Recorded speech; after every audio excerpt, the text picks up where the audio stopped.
Hey guys!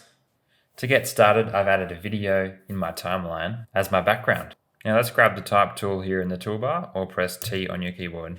Now you can click into your video frame here and start typing.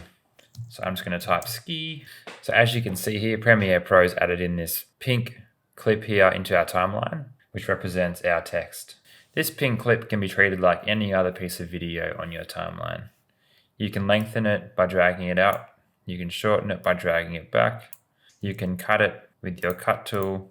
And you can also add transitions to it, just like video. Now to change our text here, we'll grab our type tool and select it all. Now we'll come over to the Essential Graphics tab over here. And as you can see here, this is where we change all of our text settings. So first up, we can change the font type. Next, we can change the font size here by dragging this slider, or you can hover over the amount there and just drag it up. You can also change the justification here of your text, as well as boldness and italics. Spacing is just here as well. You can change the color of your text by clicking on the color box here underneath fill, double clicking it, and then you can adjust the color to your own preference. Below this is stroke, so you can tick that box there and also add a stroke to your text as well if you want to. And dragging the slider up next to it will increase the thickness of your stroke. You can add a background and a shadow to it as well if you like. Now, one other thing you might want to do to your text is make it transparent. Well, to do that, make sure you have your text layer selected here. Come across here to Effect Controls.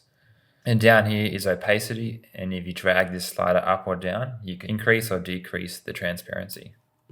Now to move your text around within the frame, you can use these position coordinates underneath motion, or a much easier way to do it is to grab our selection tool again, or V on your keyboard, click on your text here and drag it around frame to wherever you want it to be. Now you can also reposition your text on the timeline simply by dragging it with the selection tool. And that's all it takes to add text to your video in Premiere Pro. Thanks for watching guys, I hope you enjoyed. Give me a thumbs up if you did, and I'll see you in the next one.